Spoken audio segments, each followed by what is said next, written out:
Muita luz para você, meu amigo, minha amiga. Boa noite, a paz do Senhor Jesus.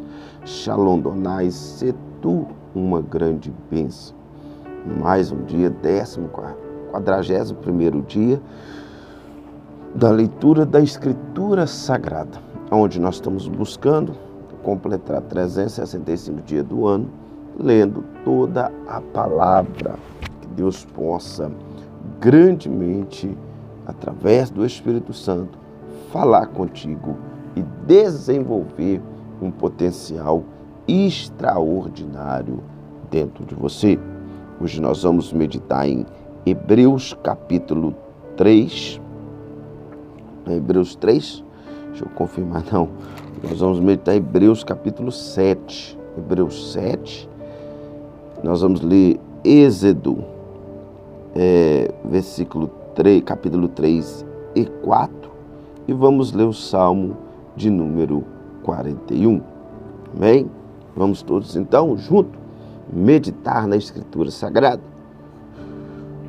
pedindo a Deus que possa falar conosco grandemente. Diz assim, Hebreus 7, o sacerdote de Melquisedeque. Esse Melquisedeque, rei de Salém, sacerdote do Deus Altíssimo, encontrou-se com Abraão quando este voltava. Depois de derrotar os reis, o abençoou, e Abraão lhe deu o dízimo de tudo. Em primeiro lugar, seu nome significa rei de justiça. Depois, rei de Salém, que quer dizer rei de paz. Sem pai, sem mãe, sem genealogia, sem princípio de dias, nem fim de vida, feito semelhante ao Filho de Deus. Ele permanece sacerdote para sempre. Considere grandeza desse homem, até mesmo o patriarca Abraão, que lhe deu o dízimo dos despojos. A lei requer dos sacerdotes, dentre os descendentes de Levi, que receba o dízimo do povo, isso dos seus irmãos. Embora eles sejam descendentes de Abraão, este homem, porém, que não pertencia à linhagem de Levi, recebeu os dízimos de Abraão e abençoou aquele que tinha as promessas. Sem dúvida alguma, inferior e abençoado pelo superior. No primeiro caso, quem recebe o dízimo são homens mortais. No outro caso, é aquele de quem declara que vive. Pode-se até dizer que Levi, que recebe os dízimos, entregou-os por meio de Abraão, pois como Melquisedeque se encontrou com Abraão, Levi ainda não havia sido gerado. Jesus é semelhante a Melquisedeque. Se fosse possível alcançar a perfeição por meio do sacerdote levítico, visto que em sua vigência o povo recebeu a lei, porque haveria ainda necessidade de se levantar outro sacerdote segundo a ordem de Melquisedeque e não de Arão? Certo é que quando há mudança de sacerdócio é necessário que haja mudança de lei. Ora, aquele que se dizem essas coisas pertencia a outra tribo, da qual ninguém jamais havia servido diante do altar, pois é bem conhecido que o nosso Senhor, descendente de Judá, da tribo de qual Moisés nada fala quanto ao sacerdócio. O que acabamos de dizer fica ainda mais claro quando aparece outro sacerdote semelhante a Melquisedeque, alguém que se tornou sacerdote, não porque regras relativas à linhagem, mas segundo o poder de uma vida indestrutível, porquanto sobre ele é afirmado, tu és sacerdote para sempre, segundo a ordem de Melquisedeque. A ordenância anterior revogada, porque era fraca e inútil, pois a lei não havia aperfeiçoado coisa alguma, sendo introduzida uma esperança superior pela qual nos aproximamos de Deus. E isso não aconteceu sem juramento. Outros se tornaram sacerdotes sem qualquer juramento, mas ele se tornou sacerdote com juramento, quando Deus lhe disse, o Senhor jurou e não se arrependerá, tu és sacerdote para sempre. Jesus tornou-se, por isso mesmo, garantia de uma aliança superior. Ora, daqueles sacerdotes tem havido muitos, porque a morte os impede de continuar em seu ofício. Mas visto que vive para sempre, Jesus tem um sacerdócio permanente, portanto, ele é capaz de salvar definitivamente aqueles que por meio dele aproximam-se de Deus, pois estive sempre para interceder por ele. E de um sumo sacerdote como este que precisávamos, santo, inculpável, puro, separado dos pecados, exaltado acima dos céus. Ao contrário dos outros somos sacerdotes, e ele não tem necessidade de oferecer sacrifício dia após dia, primeiro por seus próprios pecados e depois pelos pecados do povo.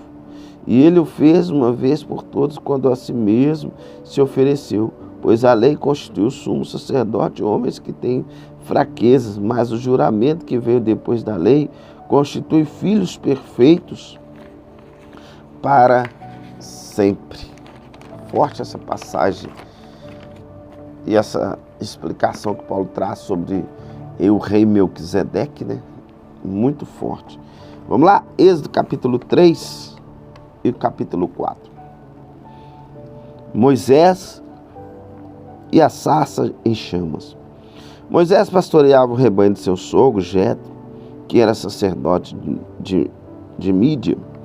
Um dia levou o rebanho para o outro lado, no deserto, e chegou a Horebe, o monte de Deus. Lhe ajudou o anjo do Senhor, lhe apareceu numa chama de fogo, que saía do meio de uma sarça. Moisés viu que, embora a sarça estivesse em chamas, não era consumida pelo fogo. Que impressionantemente pensou, por que a sarça não se queima? Vou ver isso perto. O servo viu que ele se aproximava para observar, então do meio da sarça Deus chamou Moisés. Moisés, eis-me aqui, respondeu ele. Então disse, não se aproxime, tire as sandálias dos pés, pois o lugar em que você está é terra santa. Disse ainda, eu sou o Deus de seu pai, o Deus de Abraão, o Deus de Isaque, o Deus de Jacó. Então Moisés cobriu o rosto, pois teve medo de olhar para Deus. E disse o Senhor, de fato tenho visto a opressão sobre o meu povo no Egito. Tenho escutado o seu clamor por causa dos seus feitores, e sei quando eles sofrendo. Por isso decidi para livrá-los das mãos dos egípcios, tirá-los daqui para uma terra boa, vasta, onde há leite e mel com fartura, a terra dos cananeus, dos hetitas, dos amorreus, dos fariseus, dos heveus e dos jebuseus. Pois agora o clamor dos israelitas chegou a mim, e tenho visto como os egípcios os oprimem. Vá, pois, agora e envio ao faraó para tirar do Egito o meu povo, os israelitas. Moisés, porém, respondeu a Deus, quem sou eu para apresentar-se a faraó e tirar os israelitas do Egito? Deus afirmou, eu estarei com você. Esta é a prova que sou eu quem o envio. Quando você tirar o povo do Egito, vocês prestarão culto a Deus neste monte. Moisés perguntou, quando eu chegar diante dos israelitas, lhes disser, o Deus dos seus antepassados me enviou a vocês, e eles me perguntarem qual é o nome dele, que lhe direi. Disse Deus a Moisés, eu sou o que sou. Isso é que dirá aos israelitas, eu sou, me enviou a você. Disse também Deus a Moisés, diga aos israelitas, o Senhor, Deus dos que seus antepassados, o Deus de Abraão, o Deus de Isaque, que o Deus de Jacó enviou-me a você, e esse é o meu nome para sempre, nome pelo qual serei lembrado de geração em geração. Vá, reúna as autoridades de Israel, diga-lhes o Senhor, Deus dos seus antepassados, o Deus de Abraão, de Isaque e de Jacó, apareceu a mim, disse, eu virei em auxílio de vocês, pois viu que lhes tem sido feito no Egito. Prometi tirá-los da opressão do Egito para a terra dos cananeus, dos hetitas, dos amorreus, dos fariseus, dos heveus, dos jebuseus, terra onde há leite e mel com fartura. As autoridades de Israel o atenderão.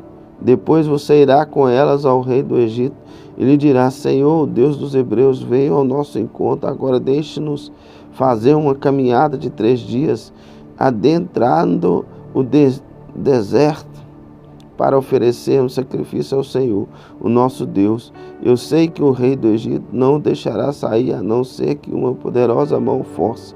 Por isso estenderei a minha mão e ferirei os egípcios com todas as maravilhas que realizei no meio deles. Depois disso, ele os deixará sair. E farei que os egípcios tenham boa vontade para com você, de modo que quando você sair, não saiam das mãos vazias. Todos os israelitas pedirão às suas vizinhas e às mulheres que estiverem hospedando em casa objetos de prata e de ouro, roupas que vocês porão a seus filhos e suas filhas, assim vocês despojarão os egípcios. Os sinais concedidos a Moisés. Capítulo 4. Moisés respondeu: se eles acreditarem em mim, nem quiserem me ouvir, disseram: o Senhor não lhe apareceu. Então o Senhor lhe perguntou: o que é isso em sua mão? Uma vara, respondeu ele. Disse o Senhor: jogue-a ao chão. Moisés jogou e ela transformou numa serpente. Moisés fugiu dela. Mas o Senhor lhe disse: estenda a mão e pegue-a pela cauda. Moisés estendeu a mão, pegou a serpente, e ela se transformou numa vara em sua mão. E disse o Senhor: isso é para que eles acreditem que o Deus de seus antepassados, o Deus de Abraão, o Deus de Isaque, o Deus de Jacó, apareceu a você. Disse-lhe mais o Senhor: coloque a mão no meio do peito. Moisés obedeceu, e quando retirou, ela estava leprosa, parecia neve. Ordenou-lhe depois: agora coloque de novo a mão no peito. Moisés tornou a pôr a mão no peito, e quando tirou, ela estava novamente como o restante da sua pele. Prosseguiu o Senhor: se eles não acreditarem em você, nem derem atenção aos primeiros sinal milagroso, acreditarão no segundo. E se ainda assim não acreditarem nesses 2 sinais, nem lhe derem ouvidos, tire um pouco de água do Nilo, derrame-a em terra seca. Quando você derramar essa água em terra seca, ela se transformará em sangue. Disse, porém, Moisés ao Senhor: o Senhor, nunca tive facilidade para falar, nem no passado, nem agora que falaste a teu servo, não consigo falar bem. Disse-lhe o Senhor: quem deu boca ao homem? Quem o fez surdo ou mudo? Quem lhe concede vista ou torna cego? Não sou eu o Senhor? Agora, pois, vá, estarei com você, ensinando-lhe o que dizer. Respondeu-lhe, porém, Moisés: Senhor, peço-te, envies outra pessoa. Então o Senhor se irou com Moisés. Ele disse: você não tem o seu irmão Arão, o levita? Eu sei que ele fala bem, ele já está vindo ao seu encontro e se alegrará ao vê-lo. Você falará com ele e ele dirá o que ele deve dizer. Eu estarei com você quando falarem. E lhe direi o que fazer. Assim como Deus fala ao profeta, você falará ao seu irmão, e ele será o seu porta-voz diante do povo. E ele na mão está a vara, com ela você fará os sinais milagrosos. A volta de Moisés ao Egito. Depois Moisés voltou a Jetro, seu sogro, e lhe disse: precisa voltar ao Egito para ver se seus parentes ainda vivem. Jetro lhe respondeu: vá em paz. Ora, o Senhor tinha dito a Moisés em Mídia: volte ao Egito, pois já morreram todos os que procuravam matá-lo. Então Moisés levou a sua mulher e seus filhos montados num jumento e partiu de volta ao Egito. Levava na mão a vara de Deus. Disse mais o Senhor a Moisés: quando você voltar ao Egito, tenha cuidado de fazer diante de Faraó todas as maravilhas que concedei a você o poder para realizar. Mas eu vou endurecer o coração dele para não deixar o povo ir. Depois diga a Faraó que assim diz o Senhor: Israel é o meu primeiro filho. E eu lhe disse que deixe o meu filho ir para prestar-me culto. Mas você não quis deixá-lo ir. Por isso matarei o seu primeiro filho. Numa hospedaria ao longo do caminho, o Senhor foi ao encontro de Moisés e procurou matá-lo. Mas Zípora pegou uma pedra afiada, cortou o prepúcio de seu filho e tocou aos pés de Moisés. E disse: você é para mim um marido de sangue. Ela disse: marido, de sangue, referindo-se à circuncisão. Nessa ocasião o Senhor deixou. Então o Senhor disse a Arão: vá ao deserto, encontre-se com Moisés. Ele foi e encontrou-se com Moisés ao monte de Deus e saudou com um beijo. Moisés contou a Arão tudo o que o Senhor lhe tinha mandado dizer, e também falou-lhe de todos os sinais milagrosos que lhe havia ordenado realizar. Assim Moisés e Arão reuniram todas as autoridades dos israelitas, e Arão lhes contou tudo o que o Senhor dissera a Moisés. Em seguida, Moisés também realizou os sinais diante do povo, e eles creram quando o povo soube que o Senhor decidira vir em auxílio, tendo visto a sua opressão, curvou em adoração. Salmo 41. Como é feliz aquele que interessa pelo pobre. O Senhor livra em tempos de adversidade. O Senhor protegerá, preservará a sua vida. Ele o fará feliz na terra e não entregará o despojo dos seus inimigos. O Senhor sustentará em seu leito enfermidade e de doença o restaurará. Eu disse: misericórdia, Senhor, cura-me, pois pequei contra ti, os meus inimigos dizem maldosamente a meu respeito. Quando ele vai morrer, quando vai desaparecer o seu nome? Sempre que alguém vem visitar-me, fala com falsidade, enche o coração de calúnias, e depois as espalha por onde vai. Todos os que me odeiam juntam-se, cochicham contra mim, imaginando que o pior me acontecerá. Uma praga terrível derrubou. Esta é a cama, jamais se levantará.